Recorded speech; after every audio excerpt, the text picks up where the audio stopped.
Récemment, j'étais au Sénégal, pays de la Teranga, comme même ils appellent. Et je peux vous dire que, comme nous étions en déplacement, justement, nous étions allés montrer aux compatriotes que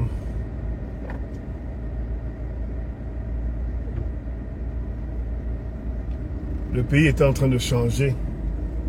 Le pays était en train d'aller dans une autre direction. Donc, nous sommes allés rencontrer la diaspora gabonaise pour leur dire qu'écoutez, n'ayez pas peur de rentrer dans votre pays. Les choses sont en train de changer. Et une des choses qui faisait notre fierté, c'était justement de montrer que pour pouvoir augmenter le pouvoir d'achat des jeunes Gabonais, le président de la République avait lancé une idée qu'on trouvait géniale, c'était l'idée qu'on appelait Taxi Gab, qui permettrait aux Gabonais économiquement faibles, aux jeunes qui galèrent dans les quartiers, de pouvoir avoir un taxi et se lancer dans un business. Comme toujours, les gens de plusieurs voix se sont levés pour dire que non, c'est le taxi que vous voyez que les Gabonais peuvent faire. Hein? C'est le taxi que vous voyez que les Gabonais peuvent faire. Il n'y a pas d'autre métier, etc., etc. Sauf qu'au lancement des 417 premiers taxis, ça a été l'assaut total de la part du peuple gabonais, qui tout de suite a adhéré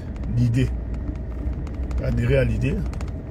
Et il y a une deuxième salve de 400 autres taxis, donc on est à 817 taxis, où il y a eu à peu près 3 à 4 000 candidatures pour les 400 taxis. Pour vous dire que l'idée a pris de manière incroyable. Les Gabonais, ils ont adhéré. Ils ont adhéré.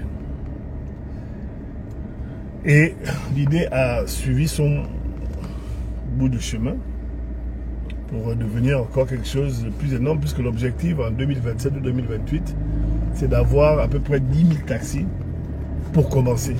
Et ensuite, opérer le changement qualitatif des taxis gabonais. Que ce soit quelque chose de beaucoup plus luxueux et pour les Gabonais. Quand j'étais au Sénégal, là, on a pris les taxis tous les jours. Vous comprenez?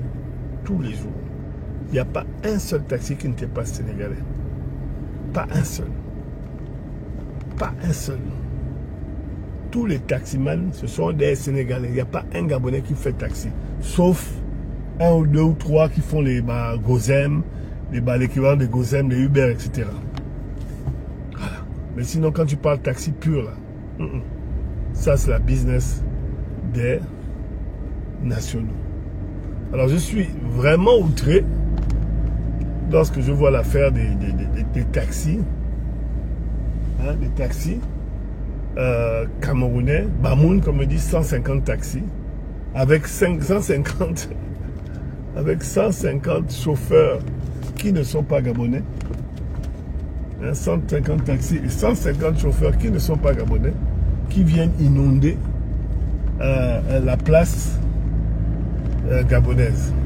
Ça voulait dire que il y a un Bamoun, un Camerounais, des Camerounais, hein, selon les informations qu'on a, qui ont décidé de faire concurrence aux taximans purement gabonais en augmentant l'offre de taxi, pour pouvoir baisser le coût des prix et mettre des non-gabonais en fait, de mettre des non-gabonais propriétaires de taxi au Gabon.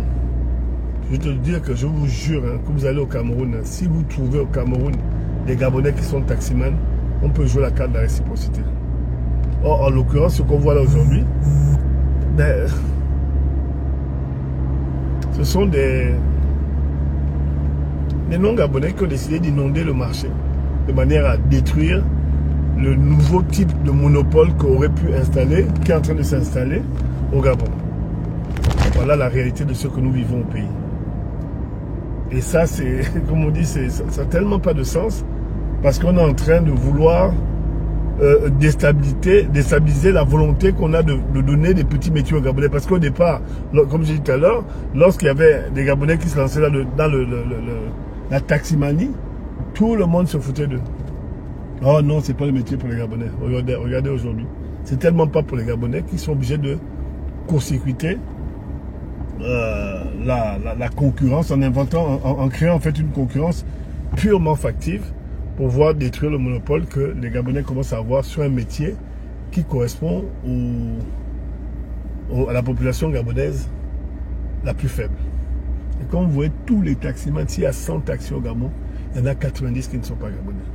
Et maintenant, avec les 400 taxis qu'on a mis en circulation, la concurrence commence à trembler parce qu'ils se rendent compte que l'offre qualitative fait en sorte que les gens vont se déplacer dans des meilleures conditions. Mais ça là, ces gens-là qui nous aiment tant, qui aiment tant les Gabonais, qui aiment tant le pays, ne veulent pas. Ils veulent étouffer. Est-ce que vous imaginez la dose d'énergie que les gens ont mis pour pouvoir bloquer, concurrencer, bloquer l'initiative gabonaise de TaxiGab?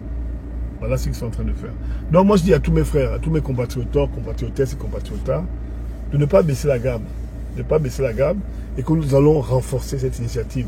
Cette initiative qui a été lancée par les plus hautes autorités du pays parce qu'ils s'étaient rendus compte que les Gabonais n'avaient pas les moyens de pouvoir investir sur leur propre taxi. Donc ils ont offert une solution en or et je vais faire un petit reportage dessus où ils ont favorisé les plus faibles économiquement pour qu'ils puissent se lancer dans une business et ça marche bien. Il n'y a qu'à regarder l'exemple que je vous ai posté récemment sur le jeune taximan gabonais qui vient te dire ostensiblement que lorsqu'il est fatigué, il fait 50 000 par jour. 50 000 francs par jour. Et ça, ils ne veulent pas. Ils veulent qu'il n'y a que eux, dans notre pays, qui ne gagnent que de l'argent en faisant du taxi. Je suis obligé d'abréger, je reprends tout à l'heure. À suivre.